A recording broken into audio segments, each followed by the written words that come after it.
नमस्कार। प्रादेशिक समाचार के साथ मैं प्रियंका। पहले मुख्य समाचार। केंद्रीय वित्त मंत्री निर्मला सीतारमण आज अपने मंत्रालय के आइकॉनिक दिवस समारोह की शुरुआत करेंगी। नेशनल सीएसआर एक्सचेंज पोर्टल का भी होगा शुभारंभ। मुख्यमंत्री हेमंत सोरेन ने कहा है कि राज्य के युवाओं को अब अपने गांव और शहर में रोजगार के अवसर मिलेंगे। झारखंड न्यायिक सेवा के पदाधिकारी न्यायाधीश प्रदीप कुमार श्रीवास्तव आज झारखंड हाईकोर्ट के 21वें जज के रूप में शपथ लेंगे। जेपीएससी ने असिस्टेंट इंजीनियर नियुक्ति के लिए चल रहे अभ्यर्थियों का साक्षात्कार स्थगित कर दिया है। और रेलवे ने आईआरसीटीसी की वेबसाइट और ऐप के जरिए ऑनलाइन टिकट बुकिंग की अधिकतम सीमा बढ़ा दी है। और अब समाचार विस्तार से।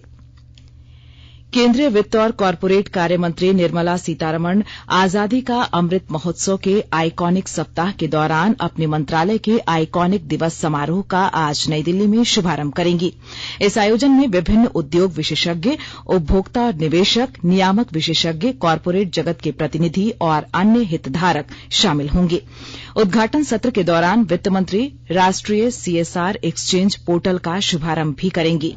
यह पोर्टल हितधारकों को स्वैच्छिक आधार पर अपनी सीएसआर परियोजनाओं को सूचीबद्ध करने, बातचीत करने, संलग्न करने और प्रबंधित करने में सक्षम बनाएगा। यह पोर्टल इस विचार का प्रमाण है कि प्रौद्योगिकी कम सशक्त लोगों को सशक्त बनाती है। केंद्रीय मंत्री सीतारमण निवेशक जागरूकता पर स्मारक डाक टिकट भी जारी करेंगी। इसके अलावा भारत में कॉरपोरेट प्रशासन के विकास पर एक लघु फिल्म का विमोचन भी किया जाएगा। भारतीय रिजर्व बैंक ने स्पष्ट किया है कि मौजूदा भारतीय मुद्रा और बैंक नोटों में कोई बदलाव नहीं होगा। रिजर्व बैंक ने मीडिया में आई खबरों का खंडन किया है कि बैंक मौजूदा मुद्रा और बैंक नोट से महात्मा गांधी का चित्र हटा रहा है और उनके स्थान पर रविन्द्रनाथ टैगोर और पूर्व राष्ट्रपति एपीजे अब्दुल कलाम का चित्र छापा जाएगा। मुख्यमंत्री हेमंत सोरेन ने कहा है कि राज्य के युवाओं को अब अपने गांव और शहर में रोजगार के अवसर मिलेंगे। राज्य सरकार एक ऐसी सशक्त और मजबूत व्यवस्था बना रही है जहां युवाओं को नौकरी के भरपूर मौके मिलेंगे।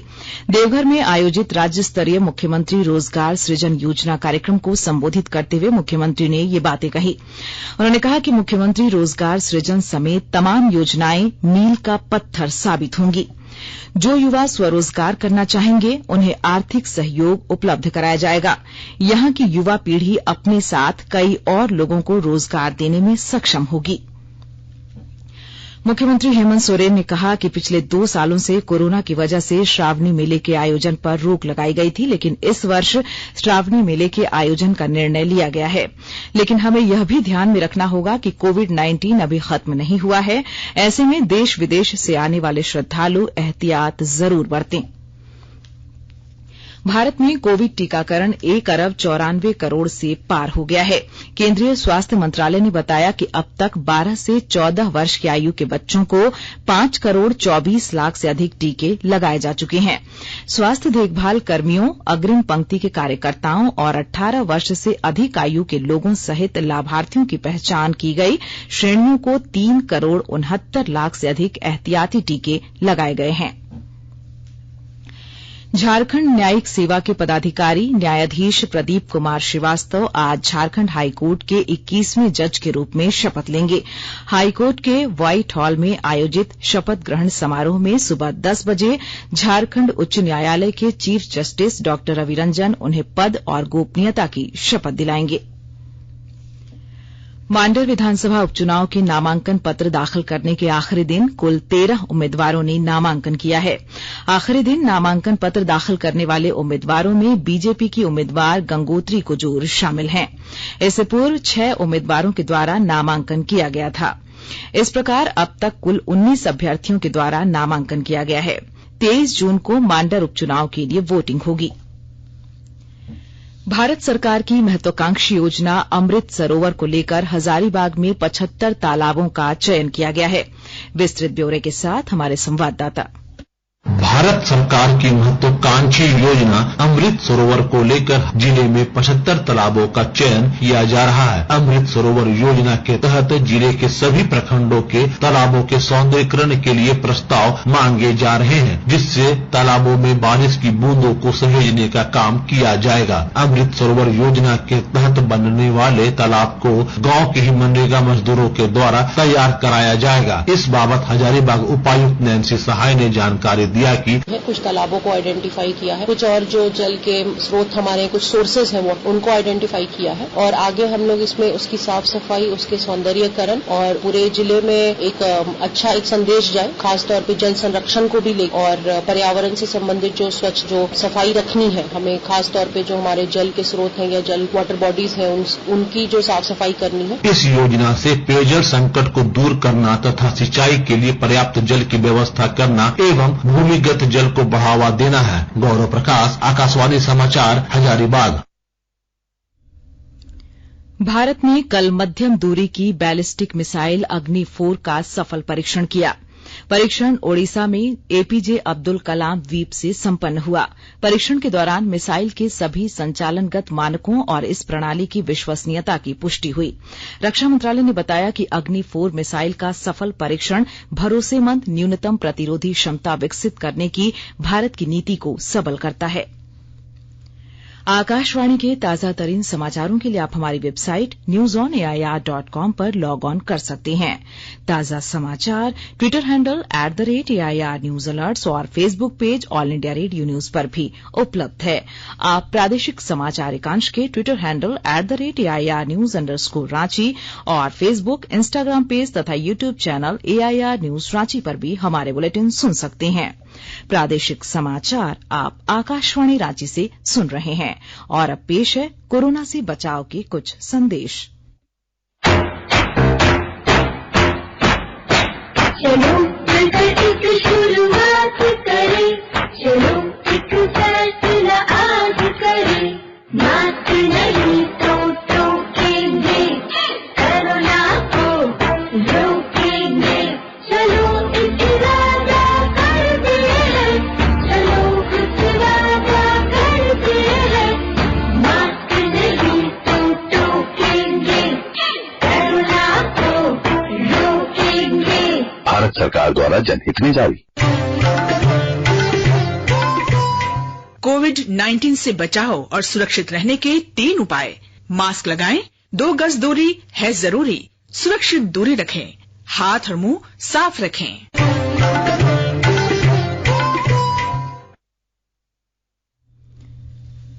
प्रादेशिक समाचार में आपका एक बार फिर स्वागत है।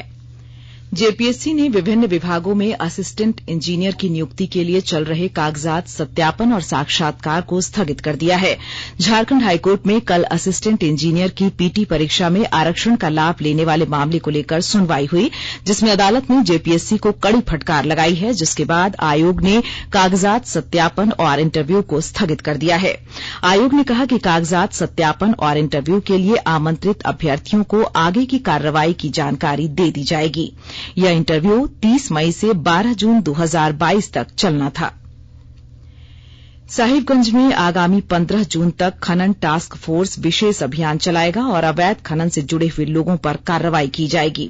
समाहरणालय सभागार कक्ष में जिला स्तरीय खनन टास्क फोर्स की बैठक में उपायुक्त रामनिवास यादव ने पदाधिकारियों को दिशा निर्देश दिए। उन्होंने कहा कि जिले में चल रहे अवैध खनन की जांच कर उसे बंद करें और संबंधित व्यक्तियों के खिलाफ थाने में केस दर्ज करें। उन्होंने अवैध विस्फोटक की जांच करते हुए अवैध खनन करने वाले व्यक्तियों को चिन्हित कर कार्रवाई करने का भी आदेश दिया। 1 से लेकर 15 तक हम लोग का जिला में अभियान चल रहा है। इलीगल माइनिंग या इलीगल ट्रांसपोर्टिंग या स्टोरेज के साथ ही साथ बिजली विभाग को हम लोगों ने कहा है कुछ जगह पे जहाँ पर सीटीओ या सीटी नहीं है, किसी क्लस्टर को या किसी भी इंस्टॉलेशन को उसका तुरंत जो है कनेक्शन वो हटाए विधिवत, जिससे कि वो इलीगल एक्टिविटीज में पार्टिसिपेट ना कर सके। गोड्डा जिले के ईस्टर्न कोलफील्ड लिमिटेड के राजमहल कोल परियोजना में कोयला उत्पादन बढ़ाने के लिए जमीन की किल्लत को दूर करने का प्रयास किया जा रहा है। जमीन की कमी होने के कारण यहां कोयले का उत्पादन अभी बहुत घटा हुआ है। पिछले वित्तीय वर्ष में परियोजना लक्ष्य का केवल 20% ही कोयला उत्पादन हो सका था। जिले के राजमहल कोल परियोजना से एनटीपीसी कहलगांव और एनटीपीसी फरक्का को कोयले की आपूर्ति की जाती है। फरक्का एनटीपीसी 2700 मेगावाट और कहलगांव 3200 मेगावाट बिजली का उत्पादन करता है। इन दोनों स्थानों पर कोयले की रेक भेजने की संख्या काफी घट गई है। पश्चिमी सिंहभूम के डालैकेला गांव में बांदासाई टोला में डायरिया से 3 ग्रामीणों की मौत हो गई, जबकि कई लोग बीमार हो गए हैं। मृतकों में एक ही परिवार के 2 लोग शामिल हैं। घटना की जानकारी मिलने के बाद गोइलकेरा अस्पताल के प्रभारी चिकित्सा पदाधिकारी फूलचंद हांसदा और बीडीओ विवेक कुमार ने मेडिकल टीम के साथ प्रभावित गांव पहुंचे। मेडिकल टीम ने मौके पर डायरिया पीड़ितों का इलाज किया। स्वास्थ्य विभाग स्थिति पर नजर बनाए हुए है। भारतीय रेलवे ने आईआरसीटीसी की वेबसाइट और ऐप के जरिए ऑनलाइन टिकट बुकिंग की अधिकतम सीमा बढ़ा दी है। रेल मंत्रालय ने बताया कि आधार से बिना जुड़े यूजर आईडी से 1 महीने में अधिकतम टिकटों की बुकिंग की सीमा 6 से बढ़ाकर 12 टिकट कर दी गई है, जबकि आधार से जुड़े यूजर आईडी से 1 महीने में अब 12 की बजाय 24 रेलवे टिकट बुक कराए जा सकते हैं। हमारे संवाददाता ने बताया कि अभी आईआरसीटीसी की वेबसाइट से बिना आधार से जुड़े यूजर आईडी से अधिकतम 6 टिकट और आधार से जुड़े यूजर आईडी से अधिकतम 12 टिकटें ही बुक कराई जा सकती हैं। अमरनाथ तीर्थ यात्रियों की सहायता के लिए जम्मू श्रीनगर राष्ट्रीय राजमार्ग पर बचाव दल तैनात किए जाएंगे। अमरनाथ यात्रा के संदर्भ में सुरक्षा स्थिति की समीक्षा के लिए बैठक में फैसला किया गया। इसके अलावा यह भी फैसला किया गया कि पहले से ही पर्याप्त संख्या में सुरक्षाकर्मी तैनात किए जाएंगे ताकि आधार शिविरों और यात्रा मार्गों की जांच की जा सके और उन्हें सुरक्षित बनाया जा सके। हरियाणा के पंचकुला में आयोजित खेलो इंडिया यूथ गेम्स में कुश्ती में झारखंड के लिए अजीत कुमार मुंडा ने कांस्य पदक जीता है। अजीत कुमार मुंडा के खेलो इंडिया यूथ गेम्स में कांस्य पदक जीतने पर झारखंड राज्य कुश्ती संघ ने बधाई दी है। रांची के खेलगांव में खेले गए राज्य कराटे प्रतियोगिता में खूंटी के खिलाड़ियों ने अपने पिछले प्रदर्शन को दोहराते हुए 21 स्वर्ण, 14 रजत और 8 कांस्य पदक सहित कुल 43 पदक हासिल किया है। प्रतियोगिता में जिले के 30 खिलाड़ियों ने हिस्सा लिया था।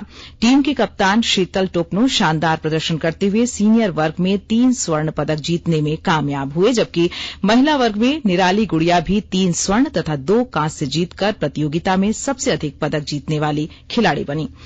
टीम काता पुरुष वर्ग, महिला वर्ग तथा जूनियर बालक वर्ग में खूंटी ने स्वर्ण पदक जीता। और आइए अब सुनते हैं अखबारों की सुर्खियां। राज्य से प्रकाशित सभी अखबारों ने जेपीएससी के असिस्टेंट इंजीनियर परीक्षा के पीटी में आरक्षण का लाभ लेने के मामले में हाई कोर्ट में हुई सुनवाई और प्रधानमंत्री द्वारा जन समर्थ पोर्टल के लॉन्च किए जाने की खबर को प्रमुखता से प्रकाशित किया है। प्रभात खबर ने लिखा है, जन समर्थ पोर्टल पीएम ने किया लॉन्च, अब लोन लेने में आसानी। दैनिक भास्कर की सुर्खी है, झारखंड सहित 20 राज्यों में कोरोना के सक्रिय मरीज बढ़े पर देश में मौतें 5 से कम। दैनिक हिंदुस्तान की सुर्खी है, जेपीएससी ने गलती मानी, सहायक अभियंता नियुक्ति का साक्षात्कार स्थगित। दैनिक जागरण लिखता है, समरीलाल की सदस्यता का मामला आयोग के पाले में। वहीं रांची एक्सप्रेस ने मुख्यमंत्री हेमंत सोरेन के हवाले से लिखा है, श्रावणी मेला का होगा आयोजन, जल्द शुरू होगा एयरपोर्ट। वहीं अंग्रेजी दैनिक हिंदुस्तान टाइम्स और द टाइम्स ऑफ इंडिया ने दिल्ली के स्वास्थ्य मंत्री सत्येंद्र जैन के आवास पर ईडी की छापेमारी की खबर को पहले पन्ने पर प्रकाशित किया है। और अब अंत में मुख्य समाचार एक बार फिर। केंद्रीय वित्त मंत्री निर्मला सीतारमण आज अपने मंत्रालय के आइकॉनिक दिवस समारोह की शुरुआत करेंगी। नेशनल सीएसआर एक्सचेंज पोर्टल का भी होगा शुभारंभ। मुख्यमंत्री हेमंत सोरेन ने कहा है कि राज्य के युवाओं को अब अपने गांव और शहर में रोजगार के अवसर मिलेंगे। झारखंड न्यायिक सेवा के पदाधिकारी न्यायाधीश प्रदीप कुमार श्रीवास्तव आज झारखंड हाईकोर्ट के 21वें जज के रूप में शपथ लेंगे। जेपीएससी ने असिस्टेंट इंजीनियर नियुक्ति के लिए चल रहे अभ्यर्थियों का साक्षात्कार स्थगित कर दिया है। और रेलवे ने आईआरसीटीसी की वेबसाइट और ऐप के जरिए ऑनलाइन टिकट बुकिंग की अधिकतम सीमा बढ़ा दी है। इसके साथ ही आकाशवाणी रांची से प्रादेशिक समाचार का ये बुलेटिन समाप्त हुआ। नमस्कार।